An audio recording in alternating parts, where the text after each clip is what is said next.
Lovely. Thank you so much, Lenka, for allowing Olina and myself to do this presentation. So we are debunking a few of the most common social media myths today. These are ones that we have heard before, maybe even said, and there's loads, but we're going to stick with a few today. So a little bit about me. So I recently started my business last year after a corporate career of 11 years in construction and heavy civils, and I blended my skill set of marketing strategy and my love of some businesses to help some business owners with social media. Lina? Hi everyone. So I'm Olina. I have been working in marketing for over 8 years now.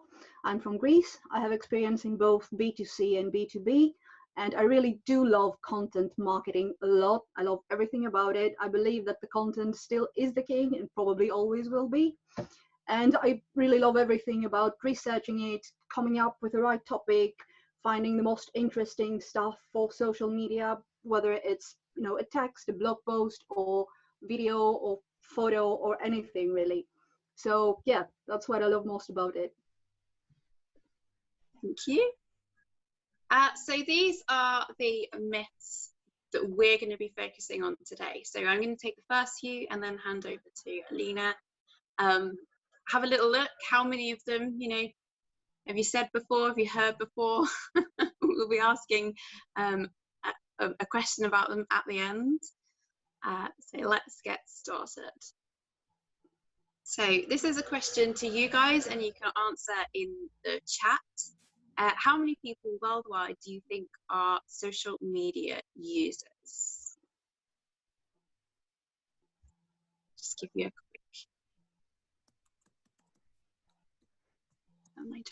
Millions, yeah. See who's got Google open.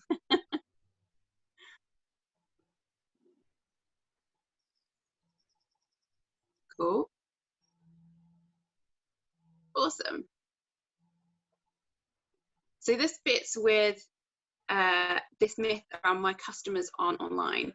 So there are actually 3.5 billion daily active users of social media.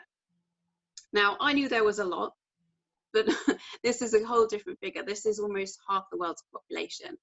And these figures are from last year as well, I think the tail end of last year. So it might even be more now. And there is also a breakdown in this graphic of who those people actually are.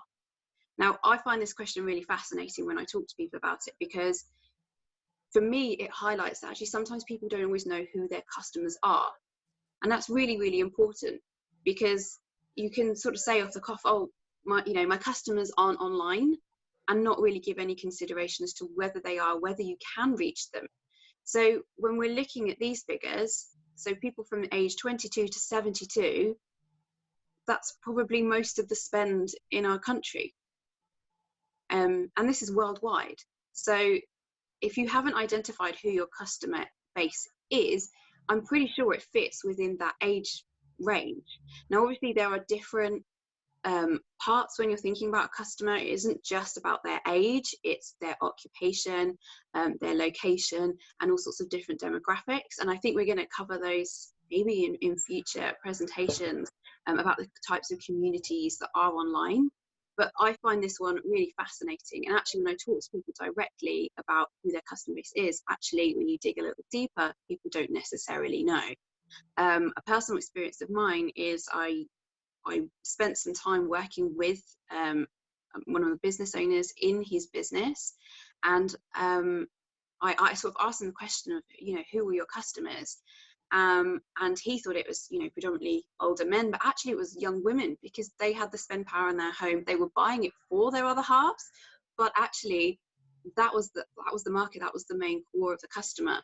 And actually he didn't really reference that he was on Facebook. He regularly posted his new products on there, but never actually mentioned it to the customers that were coming in the store. So the people that were online were different from in the store, because there wasn't that connection.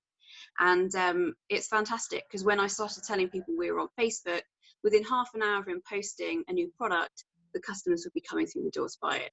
So the power of understanding who your customers are and where they're online is really, really important.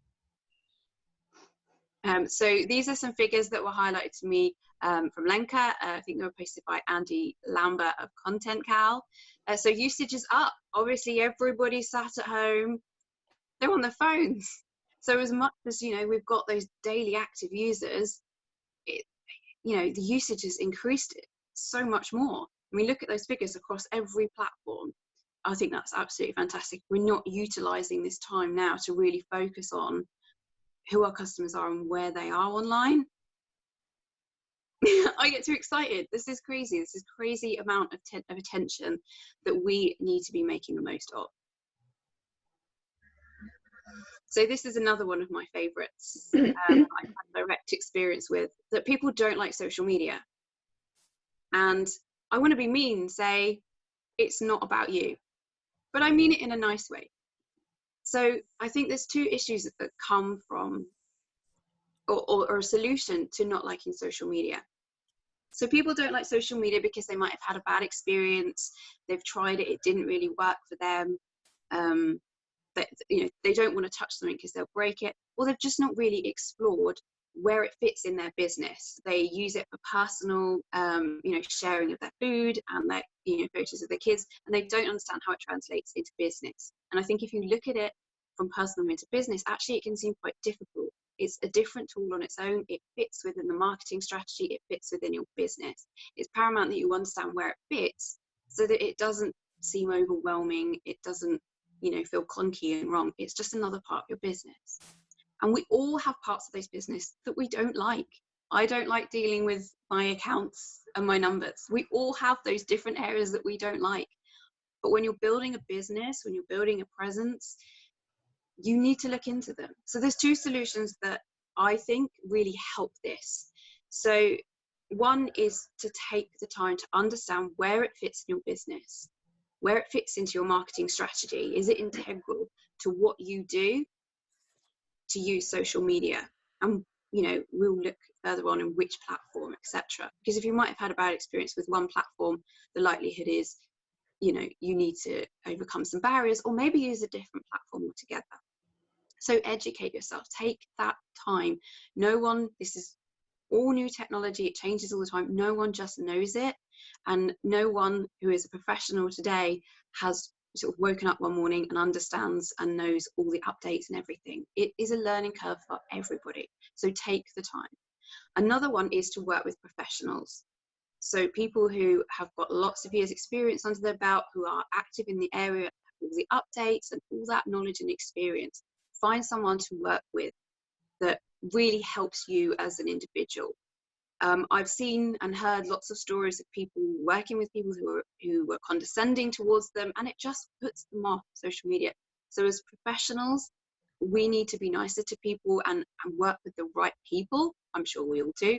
But as business owners and people who want to get the most out of social media, you need to work with the right person, that you don't feel silly or embarrassed when you're asking those questions. You need to be able to say, I don't understand this, can you help me? Or have a basic level of understanding so that you can outsource to that person and you feel comfortable that you're not just kind of throwing money. You've worked on your objectives and your goals together. So that's really important, I think, for me to overcome those two fears around not liking social media and with not thinking that your customers are online. So the benefits, the positives. So here are some great benefits to the business. There can be lots of, you know, a wider indirect benefits, as Lenka has previously touched on. But these are some great ones. So brand awareness, people knowing who you are and what you do and why you do it. You know, creating that whole brand story is so important. That's the thing that stays with people. When we think about, you know, the John Lewis Christmas advert, you know, that stays with us. It makes us want to buy that cuddly toy because we understand that quality of that brand and that story and that message. Building authority as well links into that. It's so that you are the expert, and whatever you are doing, people understand that you're not just selling. Like, selling is boring, people switch off just to selling, but you know what you're talking about. You can recommend the right tools, the right services, the right products, because you understand the problems that people are having. You understand that market, and that is great about social media, because you can create those conversations, and you can really I think it's a great exposure to people. It really showcases what they know. Also, the key to it is sales. That's what we want at the end of the day. We need these things to convert to sales. It's about money in the end, but it's understanding that social media fits into that story. How do we get it to convert? What is that journey from grabbing someone's attention online to creating that desire to want to work with you or to purchase your products? Another thing I'm just going to touch on is communication, especially around this time. I think it's been really key for businesses to be able to communicate with customers when they're opening, how they want people to interact with their staff, whether they want people to wait outside, whether they want people to come into the shop one by one, whether they are doing all their meetings online. Rather than someone, it adds a layer of security at the moment, rather than people just thinking, oh, I've got to go to a shop, or I've got to ring that person and find out if they're open or how they're operating. You can add that information to your channels that people can easily find, and it's a two-way conversation. That's what's great. It's not just about broadcasting, it's you can listen as well. And then the last one from me, this is why you should be social online. So it links into the previous one of the benefits, but this is why you should be social. It adds another layer. You're visible. You have a community of fans. I'm a big advocate for growing a community of fans around you and what you do and how you interact with people. It's so, so important, because people feel part of something special. They're with their tribe. They're with people who think and feel the same as them. And you're a person. People buy from people. Doesn't matter whether your company is small or big. If we think about Virgin, we all think that Richard Branson is probably in the cockpit flying the plane. We have that feeling. And whenever something goes wrong, his Twitter is alive whenever something goes wrong. He's not running at specific parts of the business, but we have that connection with that brand, with that person, because we buy from people. And we buy from people like ourselves because we trust them. So rather than, if you see an advert for a product, it's great, but we can't relate to that product, but we can relate to people. We can relate to the problems that they have that are the same as us. And for me, building that community, building those relationships are what's really, really strong. And actually it goes beyond a product and a service. So Gary Vee, we've probably all heard of Gary Vee, is such a strong character in social media, but he has the ability to sell lots of things because he has a community who have bought into his passion, bought into his drive, and they're ready. And he can sell shoes, he can sell cereal, he can sell cartoons. It doesn't matter, because everyone is hanging on his words because they're bought into his community. So it's really, really powerful to be social, to listen and to engage. And obviously it's another channel for your marketing. Not just one way, it's creating that community, and it makes sure that you are everywhere and adding maximum impact. Olina. So moving to my first myth, actually, I think that is the most popular one. It's something that I've heard many times, really, and especially, but not exclusively, from startup new companies, which is that I need to be on every social media platform. Now, I think that that's simply not true, because you just can't be everywhere at the same time. You'll probably just end up losing time and money and resources. So instead, I think that what companies should do is find out where your ideal customers hang out online, and mainly where they are most active, not necessarily, for example, that your ideal customer has a Twitter account but never goes on Twitter. It's where they are active that's the most important bit. So for this, of course, you can research it, but I think that a pretty good starting point is check what your competitors are doing, what's the social media that they use the most. And of course, you can also always ask your own customers which social media they prefer, where they are most, spend their time online. Now, I think that especially for new companies, the best thing would be to start with maybe 1 or 3 social media channels, the ones that the customers mainly use. Create a social media strategy for each and one of them, It's your targets and your goals. Like, what do you want to get out of social media? What is the main thing that you want from it? Is it, for example, awareness? Is it conversion? Is it? It depends on each company. And then I think that you should focus on this mainly before you kind of spread your wings and go to other social media channels. And also one other good thing I think is to remember to always explore these niche social media, the kind of really small ones, which of course they don't have the audience is not as big as Facebook's, for example, but again, it's smaller, but it's much more engaged. It's so targeted. They're highly interested in whatever the topic is. Now, these niche networks are so many. It's probably one for every company, every sector, every taste really out there. But the most important ones, I think, it's Quora, for example, or Meetup, if you're, a company that's running events. Reddit for any types of questions that people can have, and it's subreddits. Goodreads if you love books and you need to promote your work online. There are really so many. Could we go to the next slide? So I've got one question too. Which one do you think that is the most popular social media platform? I think that somebody asked that question before. Which one would you guess?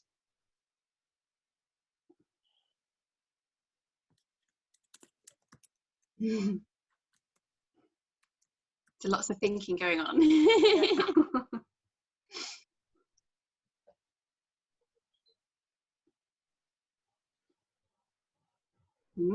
Facebook, Instagram, Facebook, interesting insights. Yeah, truly. YouTube.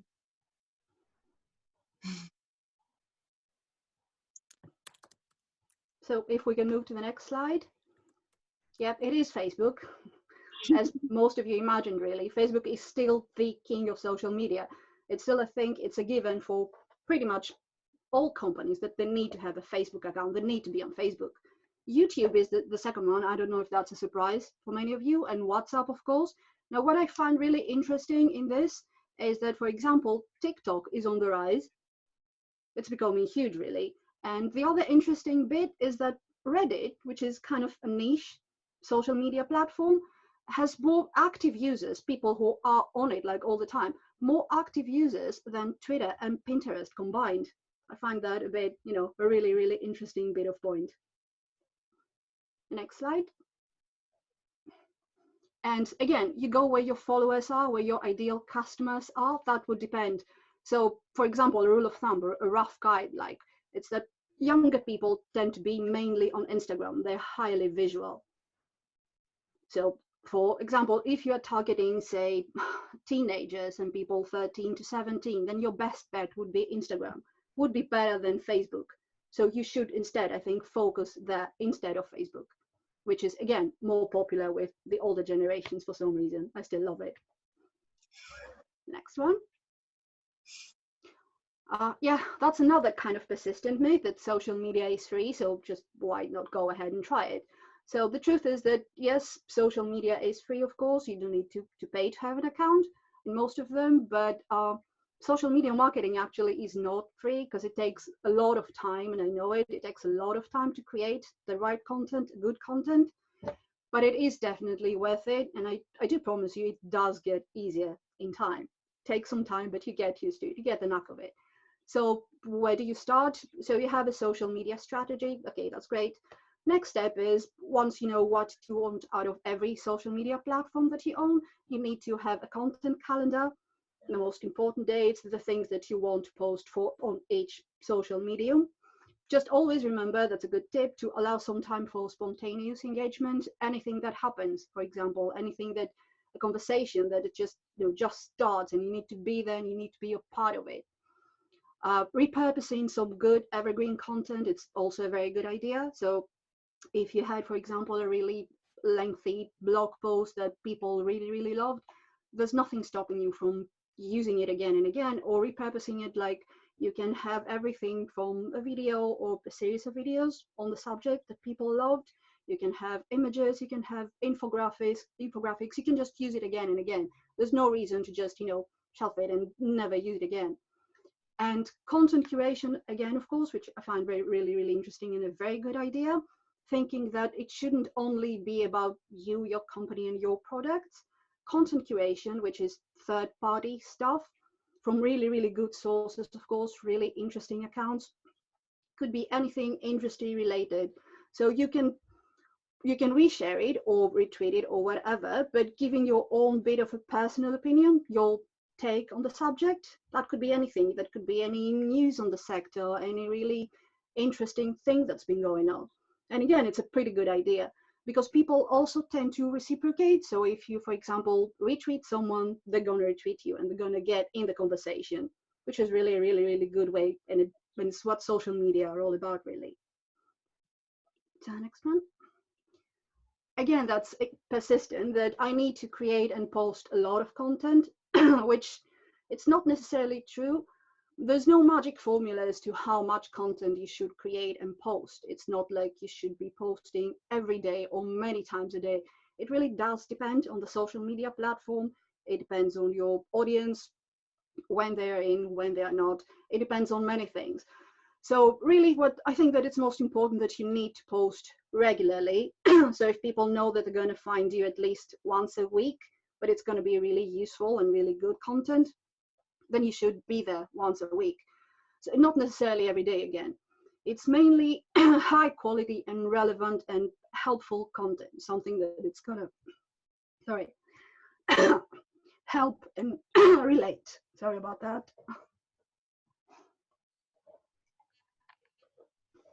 So, like, really, the most important thing is that it's quality, not necessarily quantity, like post every day or many times a day. Hello. You don't have a post just for the sake of posting something. It doesn't really work.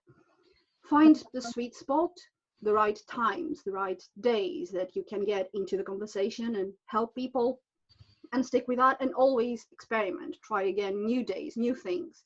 Of course, check always your social media insights, your analytics to find the best day, the best time, and start from there.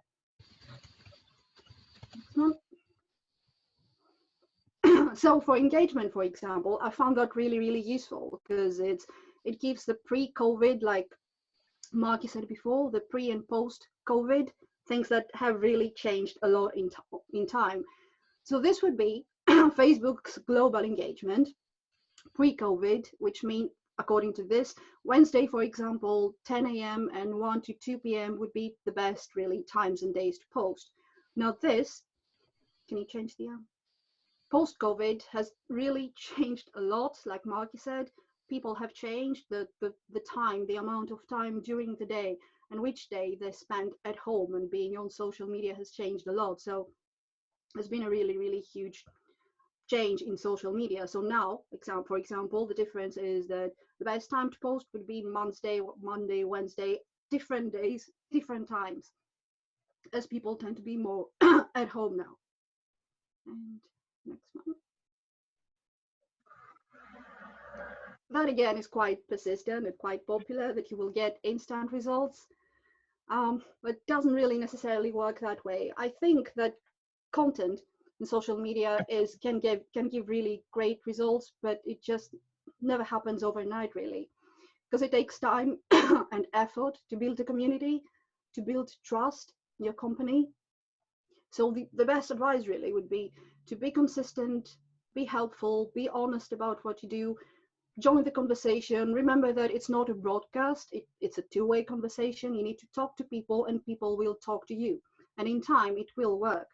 Just tell your story the best way and the most authentic way possible. Always, of course, check your analytics to see what content worked best and what didn't. Try to figure out why it didn't work. And of course, when you need to, try to just change things a bit, experiment. So change the time, change the day, change the visuals or the text, the copy. Just remember to keep experimenting and see what works and what doesn't. So I'll just add to that while you take a little drink. Yeah, because I need that. So I think this is really important, and obviously if you think about the timescale of like a sales process, where you take someone from being, you know, a cold lead or a cold audience to being, you know, hot and warm, you know, that can take time. You know, even if you were doing it face to face, those things sometimes can take like a year to get a sale. You know, I've seen that before with, you know, sales men and women out in the field, you know, working with a client, you know, having lots of conversations, you know, I think there's, you know, what's the average, 7 to 12 touch points that a customer goes through to start to feel that they want to buy from you and they want to have that purchase. So, you know, that's never going to happen overnight, that you're going to move someone from just discovering you to really wanting your product. That doesn't, you know, that rarely happens. Even if someone comes to your brick and mortar store, you know, that they might not come again. If you've worked really hard to kind of sell something there and then and in that situation, how does that feel for the customer? Do they want to keep going back to your store? Because actually, you know, you want to be wined and dined as a customer. You know, you've got that ability to do that. And, you know, that's why, you know, thinking about long term really helps solidify this online presence. So yes, yeah. Carry on. Definitely. Definitely. So for example, for me, one of my really favorite brands on social is Innocent Drinks on Facebook, because they are so good at what they do. And the fun fact is that I didn't even know the company when I moved to the UK. I had no idea who they were and what they were doing. I discovered them really on Facebook because they're so funny and they're so good at what they do, and their community is so engaged, sending them pictures of the pets, for example, sending, you know, really engaging and sharing, and the content really resonates with people and they really love it. And I only discovered the products afterwards, to be honest. I didn't even know who they were. I discovered them first on Facebook. Amazing. And that would be, yeah. So yes, so as I mentioned before, so how many of these myths have you heard before? The ones that we mentioned, or similar ones that you might have said or thought yourself? Yeah, the ones that really kind of troubled you too in the past, you know, how to handle them.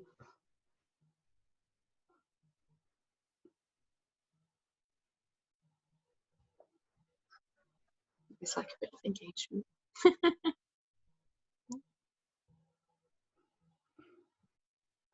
Thinking.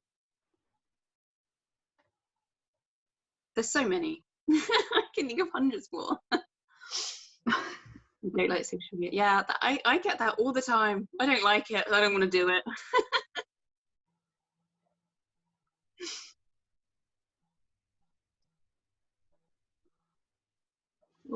Shall we move on? That's a thinker. It's good to hear people's perspective. So for the end, we wanted just to give you kind of like a small task, which would be find your favorite brands on social media. If for me, for example, it's Innocent Drinks, for you it should be something else, and try to find what is it that they do right to engage people. How do they do that? Is it because they're funny, for example? Is it that they have a tone of voice that's different and distinct? Is it that they have authority on the subject? Whatever it is, it's something that you do like, that you do admire. So try to find what is this that you like about them and that people do like a lot. It's not applicable, of course, it's not for everyone really, but again, it's something that maybe you could use. You see that people do like it and engage with it and could be useful for you. So just find the company that you like the most on social media and try to see really what they get right, what it is that they do. I love that task. I'm going to go and do that. Yeah, I like it too. Because I think it's so important as well. You know, what draws us to certain brands on social media? Like you say, do they have a sense of humour that matches our own, that then we can replicate in what we do? I think it's really interesting to be inspired by other people. Awesome. So then we're closing. We want you to join our group, so that we can work through all the myths together, whether that's from you know, our own working on our own clients or our own personal channels or our own businesses, or, you know, working with professionals. We're here to help and support each other. So make sure that you join the group, make sure that you share the group with everybody who's going to find this useful or that can add something to the group as well. And then thank you. And any questions?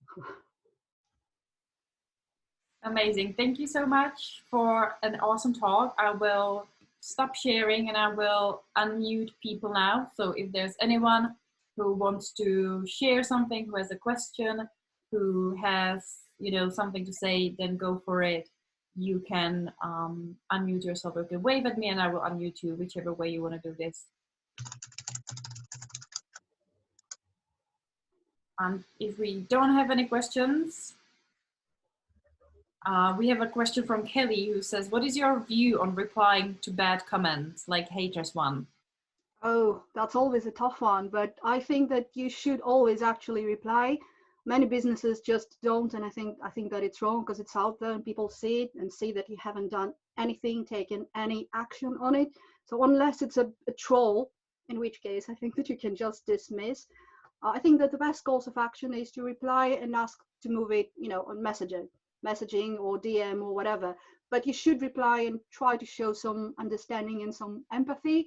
So if it's not a really mega troll on social media, I just tend to reply really, because it makes people feel better and it shows that you really actually care. You took the time to, you know, to reply to whatever it was. And I have seen people actually turning around without changing their mind about a company.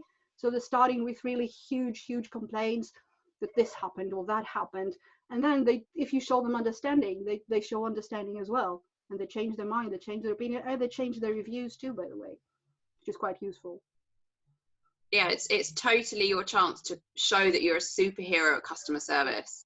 Like nothing ever goes right all the time. And actually, would you be suspicious if you came across a business that it was 5-star rating, everybody raved about it, everybody loved it? Is that real? Does that really happen? Whereas actually problems do happen. They, you know, things do occur, bad reviews happen, people, you know, bad things happen. Actually, how do they then deal with that? And if you can see that they've changed it around, if you see that they're empathetic and they're understanding, like that's more incredible, surely. Like that's when you get to show that you know what you're doing. Like it's easy when everything's perfect. That doesn't prove what a specialist you are.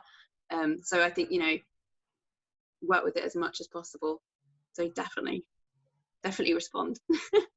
That's a great advice. We have a question from Maria. She says, if you don't do much social media and you are starting with no followers, what would be a good way to break the ice? Let's take this one. So I think completely new on social media. Yeah, I think just talk about what you do. Just share your story. Like you're doing it you're not doing it from a place that you're trying to get followers or trying to get. It shouldn't be about that. You're just there to share your story. Like just start.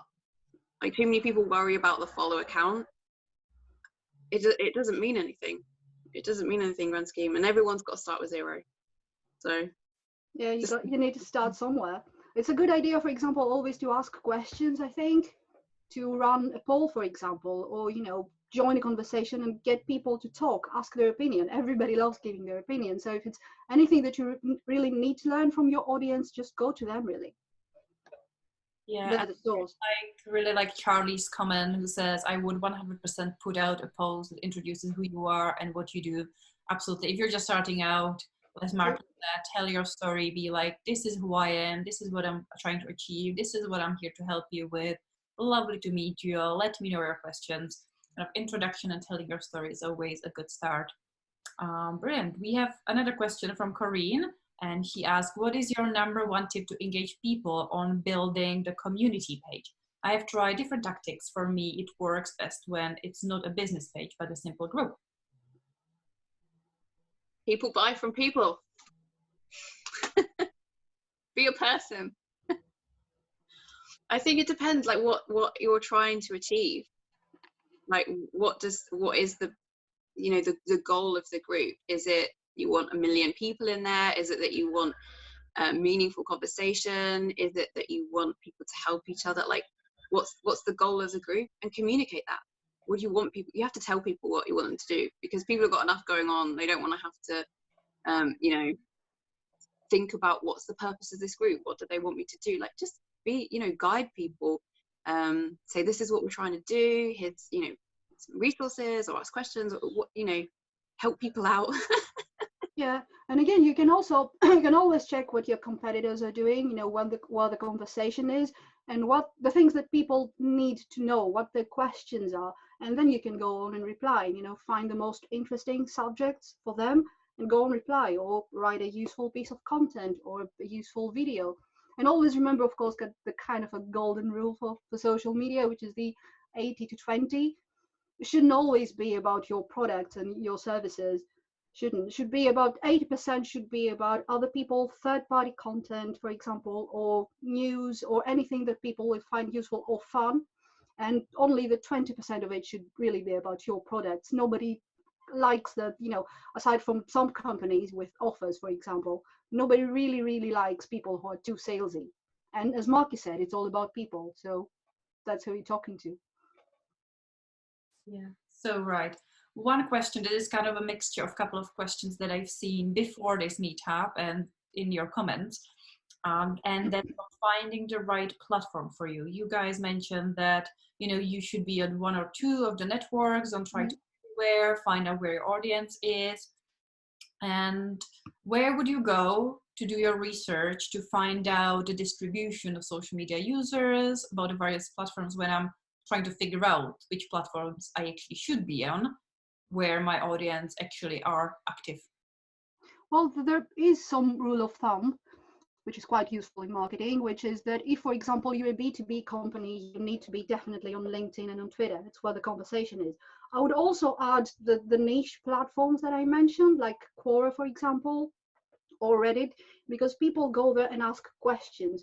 And if you have authority and you have knowledge on the subject, then definitely you can go in to help them. They will remember that. If it's B2C and if it's more visual, like selling clothes or whatever, then you definitely need to be on a really visual platform. Again, I think that Facebook is a given nowadays for most companies, but it should be Instagram or Pinterest, the really visual social media that will help people see your images. There is no right and wrong, I think, answer to that question, but you can always do your research online, and always, of course, again, check your competitors, where they are, where they spend most time in. And of course, you can also ask your customers themselves which ones they prefer. Ask questions. I really do like asking people questions about, you know, what they think about this or that. And having said that, the right social media for each type of business, I always do like companies who go an extra mile, if they have the manpower, of course, to do it, to have a social media presence and to actually post. So for me, nothing stops you if you're a B2C company, say tech, nothing stops you from being on Instagram at some point. It's not going to generate sales necessarily, not at first at least, but it's a very good, I think, a very good idea to showcase the company culture, the people behind it, your own employees, to tell their stories. So if you can do it, definitely do it. Anything that you would add, Markie, or even Dana? Feel free to jump in if you have anything else. I'm checking on if we have any further questions. I was writing. So that is gonna go for everyone. So in terms of the question was about how do I find where they are when I'm first joining, and we talked before about social listening, and social listening helps a lot with market entry research. It sounds so heavy, I know, but market entry research is just finding those social listening tools to find out where your topic or where the brands that are lookalike are doing and what is the level of engagement. So one of the things that I do for my clients before I choose what platforms they should be, I use a tool called Rival IQ, and it's more like a competitive analysis. So I see where companies that look like me are, where they are really active, and what is the engagement they are getting on each channel. So if I see someone who is, just one example, one person who has 1 million followers on Facebook, because everyone needs to be on Facebook, but most of his engagement is actually on Instagram, and he has only 10,000 followers, not 1 million. I would tell my client, go to Instagram. So basically, it's a market entry research. I will write some of the tools that you can use for that, and but you need someone who knows what they're doing in those tools. But you can always learn.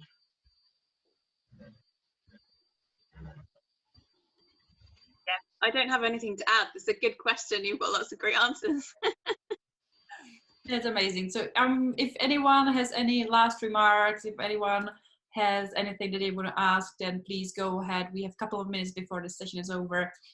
If not, thank you everyone so much for joining. Hope you enjoyed the talk, you found it helpful. If there's anything else that we haven't touched on and you wanted to know, then as always, get in touch with us, comment, DM us, whatever. We'll try to find a way to help you out and to get the right answers over to you. But yeah, thank you so much. Thank you so much for everyone for joining us. I can see some people waving and clapping and sharing great comments. Thank you so much. I will quickly share the link to John Esperian in the comments if anyone wants to go and learn about LinkedIn and haven't came across John Esperian just yet. Highly recommend him because he's like, for me, he's the god of LinkedIn. He knows so much about LinkedIn for personal brands and can explain it so simply, so easily. So highly recommend following up that guy. Lenka, if we can also mention, we did have a talk on social listening. So it's actually in our group. So if you head to our Facebook group and go to the live sessions, you will find all the topics that we have been doing. One of them has been social listening for people who ask. One of them has been personal branding with Joe Glover, that also people asked about it. And we had one which is, how to get engagement, which was making. So yeah, head over, if you are new here, head over to the group and you will find all the sessions. And we always welcome questions.